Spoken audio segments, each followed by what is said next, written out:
Hey everybody, welcome to my YouTube channel. I'm Dr. Angel Storm. Thank you so much for joining me today. I am talking to you about how to use silence with a narcissist. I have a video that I did about a year ago where I talked about how to respond to the narcissist and how to use canned responses to your benefit, and just talking about the way that you can use your response to not only highlight what the narcissist is doing, but to also demonstrate the clear divide between yourself and the narcissist. And this is especially important if you are in a court situation with a narcissist. Today I want to talk to you about how to use silence with a narcissist. This is obviously in a situation where you cannot go no contact because there needs to be silence. So you're in a situation where you cannot go no contact with a narcissist. If you're new to this channel, I recommend you go no contact as soon as you recognize that the person is a narcissist or exhibiting narcissistic traits, and engaging in narcissistic abuse, and uses things like gaslighting as one of those abuse tactics. So I always recommend that you go no contact whenever possible. But of course, there's cases where you cannot go no contact. And so how to use silence to your benefit. I kind of want to start from the beginning and talk about the progression of narcissistic abuse. So narcissists obviously use supplies to get energy. I've talked about this before. They're energy vampires, and what they're after really is your energetic supply. So however that comes out, this could be an emotional response, whether you get sad and cry, or you get angry and yell, or if it's a verbal response where you respond in a way of either trying to get them to come back to you, or again verbally lashing out at the narcissist. It doesn't really matter. They're just after a response, some sort of an emotional response. So again, that can come in many different forms. When you have the ability to control your emotions and you are in a place where you can respond and not react, I have a whole video on that if you need help identifying the difference and how to change from reacting to responding. You can find it on my YouTube channel. When you are in a place where you can fully have control over your emotions, this speaks about emotional maturity, which I also have a video on. You are able to decide when and how you give out your energy, not just to the narcissist, but to anything in your life. And sometimes no response is the best response. I'm a life coach, and so I spend a lot of time with clients every day, and there's a term used in coaching and in counseling and in therapy called holding a space.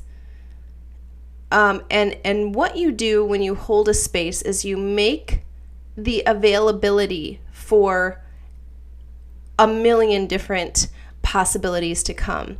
But the point is that there's space for all of those possibilities to come. So whether the client needs silence to reflect on something that you're talking about, on processing different options or whatever it is, or if they need space to actually think about how it is that they feel about a certain topic, event, person, place, whatever, you make the possibility for that reaction and that processing to happen. And this is simply done by just not rushing. We often are in such a rush, and this is something that we unknowingly have programmed ourselves to do, especially with a narcissist. So, for example, the narcissist emails you or text messages you, and you feel the need to respond immediately. That's a learned response. Meaning you can unlearn that and learn another response. holding the space and creating the space, learning how to do this for your own self so that you have time to process exactly what's going on, exactly what you want your response to be, and when you want to send that response. Unlearning the need to have an immediate action done when the narcissist speaks to you is something that's extremely important. And I'll often tell my clients that if it's not an emergency, wait 24 hours before responding to them. You're not only training yourself and unlearning this behavior, you're also teaching the narcissist, I no longer jump when you say jump. I don't ask how high when you say jump. I'm no longer that supply. This is something that is super necessary to get into your own belief system. You are no longer the narcissist supply. You can start to demonstrate the fact that you are no longer the narcissist supply in your actions. And one of these is by simply giving space in the time that you use to respond to a narcissist message. So again, using silence for 24 hours. This not only trains yourself, but helps the narcissist understand you're serious this time. So you can use silence in this way, just by practicing this pause of waiting 24 hours to respond unless it's an emergency, or 12 hours if that's more reasonable, or whatever. I encourage my clients to not have their days revolving around the narcissist, because when that happens, the narcissist can tell, and number one, he or she is getting an emotional response from you. They are getting your time, they are getting your energy, they're getting everything that they want from you. So stop doing that. So set aside a time when is good for you to check your emails or check your text messages. Set up a space that you are going to actually sit down so that you can read and process through whatever messages may have come in that day. This should not be an ongoing thing throughout the day. Oh, the narcissist texted me, and so then I texted him back, and then he texted me, and then I texted him back. No. Set aside a time when you're ready to communicate with the narcissist and do that. Using silence is important in this way to even untrain yourself and to help you unleash yourself from the trauma bond with the narcissist. Another issue is that a lot of people who have gone through narcissistic abuse constantly feel on the defense. They constantly feel like they need to defend their position, that they need to justify their position, they need to explain why they're doing what they're doing, and it turns into these like rambling sessions where you're trying to just explain every single one of the details that went into your decision-making process and explaining how you ended up in this situation or how you came to this conclusion. And that's over explaining things is a trauma response. So this is especially important to note if you end up in a situation where you are in a court case with the narcissist. So if you're getting divorced from the narcissist, if you have children with a narcissist, whatever your situation is that puts you into a court situation. During the process of going to court, often there will be a deposition. This is where you're interviewed basically by the opposing side's counsel, so by the attorney of the narcissist, right? And vice versa. A lot of times the attorney will use similar tactics to the narcissist because usually they are a narcissist as well, or they have very strong narcissistic tendencies. Okay, the attorney will.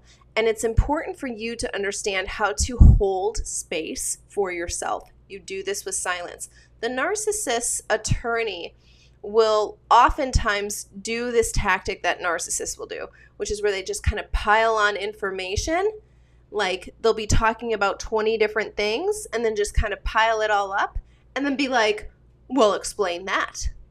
And so this puts you in a place where if you are not coached properly, or if you haven't done any internal work to heal, where you feel the need that you do need to explain all of those 20 things, That is not the case. This is just an example.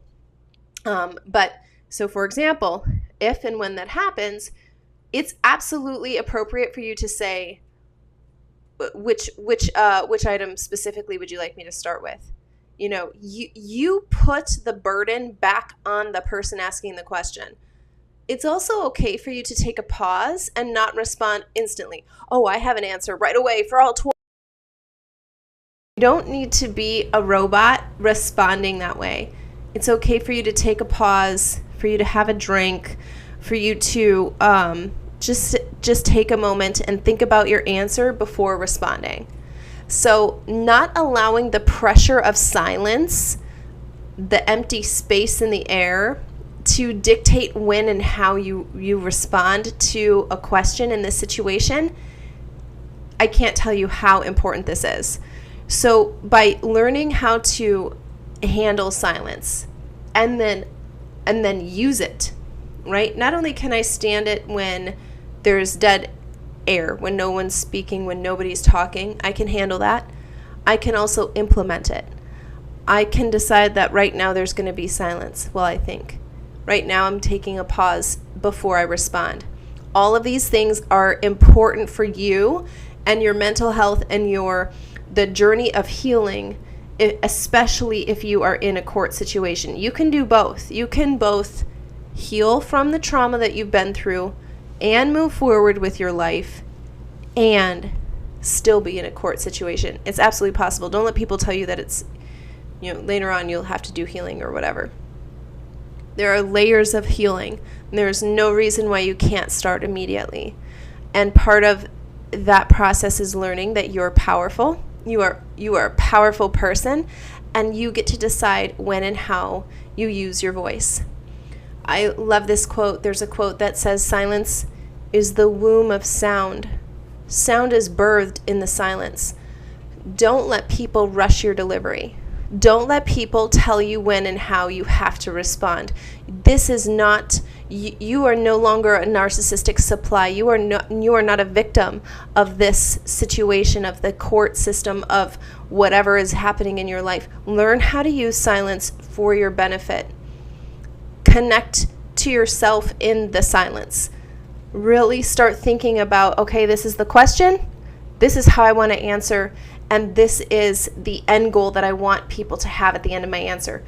A lot of times, it's not just about answering the question, especially when you're in a court situation. The court is trying to get all of the information that they can about the situation so that they can make an informed decision. If you are just worried about answering the question, I gave them the information, they're not looking for a robot. They want to know, how is this experience impacting you, impacting your kids? You need to answer the question not just with your words. You specifically need to answer the question. Any person can say, well, this is abusive. This is abusive behavior. This is what abuse looks like. They want to know how this has shaped you, how this is impacting your kids. And it's very important that you understand, I'm not just, okay, on, July 19th, 2020, this is what happened. And then on, the next day, this happened. They're not asking you to read a log of all of the things that have ever happened to you that were terrible. They want to know, this is how that impacted me. This is the event that occurred on July 20th. And then here's how that event actually impacted my kids. So it's important that when you're in the silence, you actually think about the sound that you want to release. They're not looking for you to just give the answer that they want to hear. And honestly, if you try to do that, you're setting yourself up for failure in the long run, because nobody is trying to or wants to form your story, and you shouldn't allow people to do that either. You need to be comfortable with the silence, and honestly, let your attorney be quiet when it's your turn to do the deposition, or when the narcissist is on the witness stand.